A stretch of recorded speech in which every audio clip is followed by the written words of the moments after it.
Hello, this is Joe Sonona with Coffee Talk. Sonona Speaks Seminars presents Coffee Talk.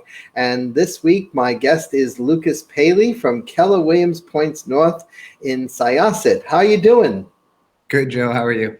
I'm great. Nice to finally meet you officially and to get you on the show called Coffee Talk with the Listing Pros in Real Estate. Tell us a little bit about yourself. You got it. So I'm in the business about seven and a half years now. I have family in the business. My dad is Barry Paley of Team Paley. So he was in the business about 7 or 8 years before I joined in with him. I guess ultimately I have my grandmother's in the business, my mother's in the business, obviously my father and I. So it's a family affair. It's a family affair. So I guess it was only right if I followed suit. I was about 24 years old and was in between jobs, and he was very busy. As I believe we'll get to some other questions on when you become listing heavy, what do you do? And at that time, I was part of that equation and made myself part of that equation, and we've been busy ever since. What did you do before real estate? Can you share? Sure. Yeah. So I graduated from Quinnipiac University in Hamden, Connecticut. Yep. I had a bachelor's degree in marketing from there. I went there to play Division I tennis. So I was on the Quinnipiac tennis team for my first year in college. Upon graduation, I went and I worked at Morgan Stanley. I was doing wealth management there for, I guess, about a year and a half in Midtown. And liked it, but didn't love it. There was aspects of the business that I wasn't on board for. So I went back to Long Island. I was then part of an IT headhunting company, making 200 plus cold calls a day. And then I, from there, wasn't thrilled with the amount of cold calls I was making. It was a lot of work, hard work. Not that I'm afraid of it by any means. Everything is. But it just didn't feel right. I then spent a year in living in Puerto Rico. Oh, nice. What part of Puerto Rico? I was in San Juan, is where I lived. Nice. I worked for a company called Pan American Grain. I helped do some marketing stuff for them on the side, as well as I worked at a restaurant by the beach. And then ultimately came back here, was job searching again, and that's how I eventually found my way into real estate. Kind of realized I did enjoy working for myself, being someone independent, not having to report to somebody else. And I think there's some parallels and similarities between loving tennis, growing up my whole life. All my friends were basketball, baseball, soccer players. Not that I'm not a team player, but for me, there was something special about it being on you. The responsibility, the onus, nobody else to blame. So there's good and bad things from that, but ultimately I find real estate to be very similar. It's what you make of it. It's what you put in is what you get out. You can't look left, can't look right. You can't blame anyone. And so ultimately, that's a little bit of my history. And here you are in Coffee Talk. And here I am.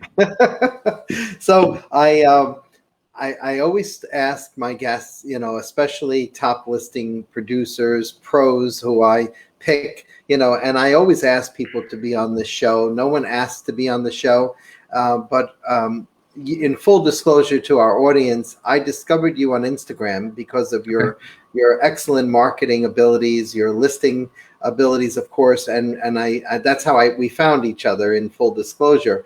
But sure. What is your secret sauce to listing all those listings? It's a great question. I think there's multiple answers. I think obviously everyone has a different technique. I'll start with, I think social media. Right. I got you now. Okay. I think social media for me is big. I'm starting to and have gotten a lot of leads off of it. And obviously that's where you found me. And I've had other people find me through there, including agents that are looking to either get their license or remove their license. I've dealt with many people from across the country and even abroad, which is really cool. So for me, social media is big. I'm always growing it, looking to improve it. I think I can do a lot better with it. So I appreciate the compliment. But I think I have a lot of room to go and grow there. So for me, Instagram, Facebook are huge. I'm also a big proponent and active on Clubhouse. I find that app to be very interesting, futuristic, a good way to learn, meet people, discuss topics that you wouldn't otherwise maybe discuss. So I'm pretty active on that and have developed a little bit of a following there. And I also think for us, a large portion of it is referral and repeat business. I don't know percentage-wise what that would equate to, but I would think it would be probably close to 25% of our business is at least from repeat clientele over the years who, somebody is a seller or a buyer pretty much at almost any stage of their life, right? So a divorce, another kid, a job promotion, all these life instances that pop up often result in needing a change of housing or lifestyle. So I think that's a good portion of how we have and get our business. It's establishing that relationship with the client beyond just that one transaction, actually having them become a part of your career and life and vice versa, and you a part of theirs. Now, do you use social media to reach that audience? Do you use social media to reach the repeat audience, or do you use it in general? Both. It's a good question. But certainly on first point of contact, other than disclosure, I always say, what's your Instagram? Do you have an Instagram? Do you have a Facebook? Follow me. Let's follow each other.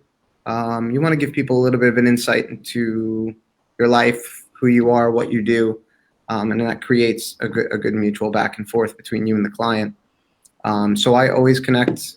You want to connect offline, right, in person as well.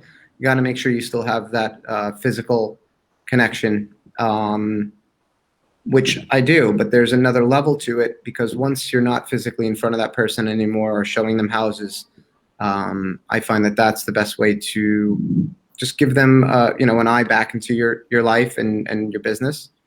So that way, when the transaction's over, it's not really over. Okay, that's good. Yeah. What advice would you give to new agents coming into the business? It's a great question. When I look back, I'm a bit of a perfectionist, so I would have said to my earlier self, you're going to always be learning. You're always going to make mistakes. There's going to be things that are out of your control, more often than not. And to not let that hinder your drive or your adrenaline to go after business. There will be people to help you, especially in strong brokerages that offer support and teaching and technology and all these other things to harness to help you. So go for it. Don't let the status of new, if anything, switch it in your brain and try and say, look, I'm going to go at this like I'm 3-4 years in the business. Now, it doesn't mean lie to a client. Doesn't mean when you show up on a listing presentation, if they ask how many years or how much time you have in the business, be straightforward, be straight, always shoot straight. But let people know that you have people that you either work with or you're aligned with that are many years in the business, and they're there to help you through the transaction. So there's plenty of, I guess you would call them rebuttals or counter arguments to being new. Sometimes people think you have too much time, but sometimes that's a good thing. You can give your attention to the client and the listing, maybe more so than somebody else who's super, super, super busy.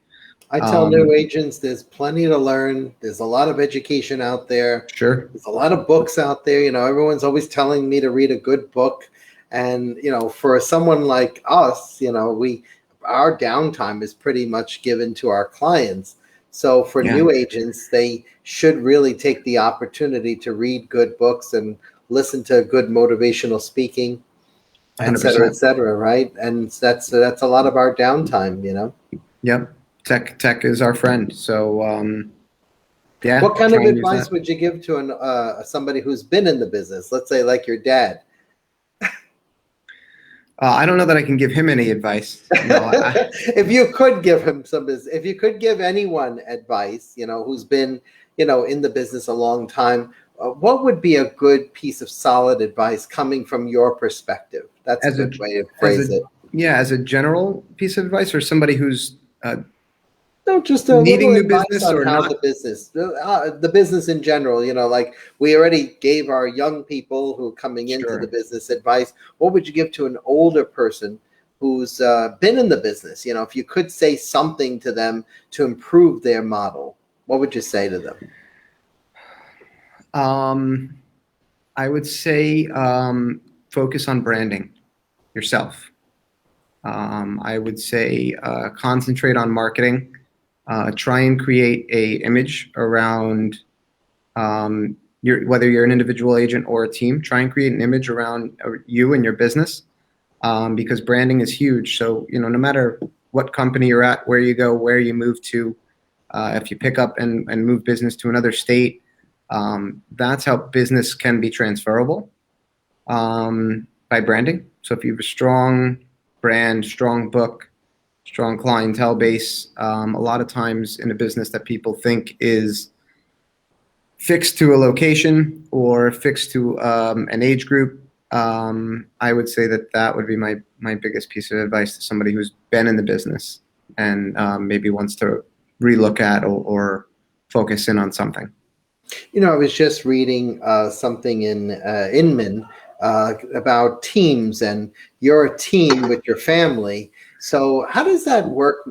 Basically, I know with family, it's kind of a little sticky, dealing with so many family members, but you seem to have a really good team of professionals, not just your family, but professionals Sure. working together. How does Yeah. is that work very well, that kind of model for people getting into the business?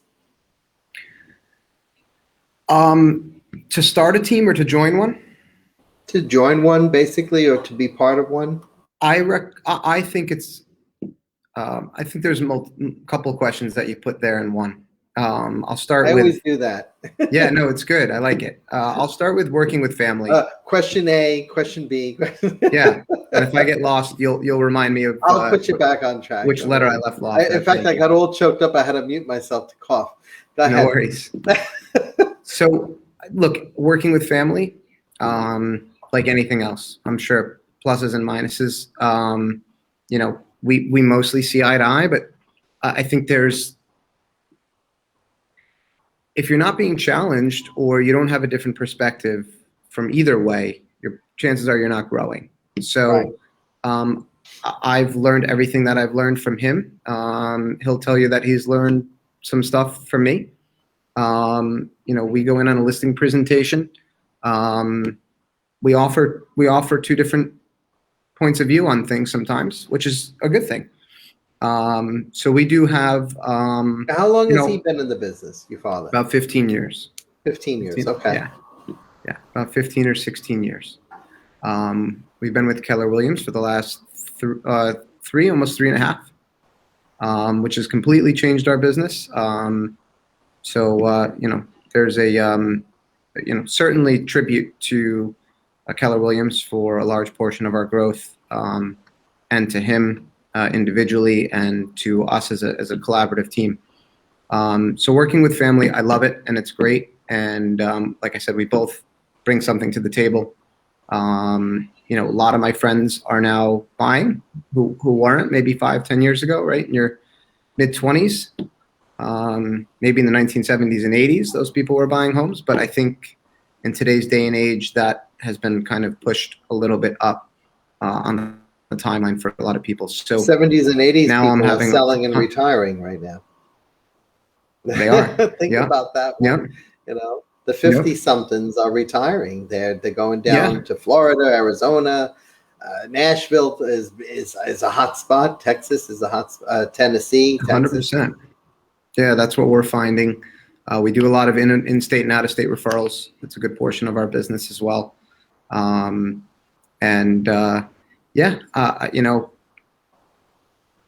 it's an interesting dynamic, and we try and touch on it all, and we try and harness business wherever it may be coming from. But we do a fair amount of in-state and out-of-state as well.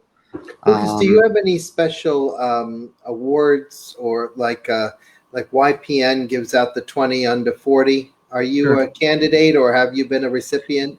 It's a good question. I'm not sure. I obviously, since I'm not sure, I'm probably not. A lot of the market share does go down under his name or the team name. So I'm not sure if they look at that as individual, achievements versus a team with the mix of generation. But like you were alluding to before, a lot of people his age are leaving. A lot of people my age are buying. So we try and cover a lot of that. But what do you think the future is like for you? Maybe Barry retiring, you inheriting and taking it to another level? Yeah, he'll never retire. We don't retire from this business. No, and that's we just take it easy. And that's a beautiful part of the business, right? So, I mean, my grandmother is 91. She's still an active real estate agent, and she'll attribute. Is she really? Wow. Yeah. God bless. Yeah. God bless. And she'll attribute that to her health, and to her psyche, and being so sharp at 91. And I think that's a beautiful part of this business. You don't have to be out. And there's an art to growing, and there's all different levels to this. When you truly treat yourself and your business like a business, there's always stuff to do and room to grow. How long has she been a real estate agent, your grandmother? For about 30 years. 30? Oh, it's as old as I've been in the business. Wow, yeah. We must have went to the same school. You might have. My age. She's in Queens, so she's not far. Yeah, you do. She does too. So yeah, I got in the business when I was right? 19. Wow, that's awesome. Yeah. So this is my 32nd year in the business, and that's amazing. It's good. I love it. I love real estate like it was yesterday I started. Well done, Joe. Yeah, well done for you too. But to persevere beyond 5 years, I think is a challenge for any real estate agent out there in this industry. Yeah. What makes us listing pros is the ability to serve the public the way we do, especially with the fiduciary duties in our mind. If I had to ask you a question, and I know they're all important, so I don't answer that they're all important, I pick them all. But if you had to choose one of those fiduciary duties, and I'll go down the list for you: obedience, loyalty, disclosure, confidentiality, accountability, reasonable care. Which one would you, Lucas Paley, choose, and why? I would probably say, like you said, they're all super important. Trying and encompass them all. I would say accountability and loyalty. I think it's a shared. They clash, don't they? They do. I think accountability is big. Like I said, this is your business. There's nobody else to point fingers at. You can point it at your brokerage. You can point it at the agent on the other side. You can point it at the buyer. There's plenty of places to point it, but ultimately, it's our job to understand what's going on, the transaction, and to be held accountable. And again, I think it shares it with loyalty. I think people, you need to remember who you work for. They're our client for a reason. They are our client, and they are to be treated as such. This is people's biggest asset. It's larger than most people's stock portfolios, and that was something that we saw and that my father saw that was missing in the business, or that he felt was missing. Right? It's this level of, hey, this is a 500,000, a million, 2 million plus dollar asset that you have here. Let's treat it like what it is. There's a lot that goes into this. There's a lot of, people have their life savings invested and rolled up into their homes and into real estate. So we try and, approach that with the same amount of loyalty and accountability as if it was our own home, or as if that was a family member of ours looking to sell or to buy. And I think that's the most important to remind yourself of, and to remember during every transaction and every day, even when you're not transacting. You have that work ethic, number one, and number two, the good thing you put that in the forefront of your business, because not too many people do that. 100%. And everyone thinks it's a free ride going into real estate, and that this is just, I'm going to sell this house, get that one big sale, and get out of the business. And it doesn't work that way. It doesn't work that way, and it's cheating the public of maybe some of your talent that you could be, further pursuing in the business, isn't it? Sure. Yeah, and you said it. Most people fail in the first year or 2 years of this business. 87% of all new agents. Yeah, I know. 87%. Yeah, that's a staggering statistic by NAR. Yeah, so it's great to get excited about it. I hate to have that statistic go out too much, because I'm sure it keeps some people on the sidelines, but it can be done. It is done. It's done a lot. And there's plenty of examples of success stories versus not. But we are really, right here. Yeah, 100%. Let's post a little bit. It's you and me, kiddo. 100%. Yeah. To the energy drinks and the coffee, but the coffee talk. Yeah. So don't give up. Just because you're new. Also, something we slightly touched on. I think joining a team if you're new is a great option to learn, grow, get training. In a world where smaller brokerages may be dissolving, and there's some bigger names coming out there, and I think education, training, and if you can leverage a team, go for it. Do you think that there will be a point, not for you per se, because you're with family, but do you think there's a point where a teammate should leave a team and start their own, or even go solo? You think they would be? Is there a point where they're ready to go solo? So my short answer to that, as I've been involved in operations of our team, and I will be more and more each day. If an agent is leaving a team by choice, I look at it as that we're doing something wrong. A team should be, and this is a philosophy that my father has, that I have, and it's true and it's parallel. The team should be big enough for everybody to grow into. So if it's because they're growing and they don't fit in, there's something wrong with what we're doing. If they're not growing, that's often a reason why a team is not a fit, or a reason why an agent maybe should be off of a team. You need to have the team mentality, and understand what that means. It's not about the individual; it's about strength in numbers. So that's what I would say to that. If the agent is a strong agent, or they're growing and they're doing everything they should be, and they feel that the team is not a fit any longer, I think that is on the team. And if it's just a lack of push or sales calls, or doing what you need to do to grow with the team, then it is on the agent, and perhaps they are better off on their own. That's definitely the case for some. That's a good perspective. Good way to look at it. Well, we're out of time, and I just want to thank you for being my guest this week on Coffee Talk. Thanks for having me. I think you have one hell of a future ahead of you, and one hell of a mentor in Barry. Thank you. And obviously Grandma as well. Don't forget Grandma. Of course. But give them my best, and it was a pleasure having you on Coffee Talk. This is Joe Sonona with Sonona Speaks Seminars, And this has been another interesting episode of Coffee Talk with my guest, Lucas Paley of Keller Williams Points North.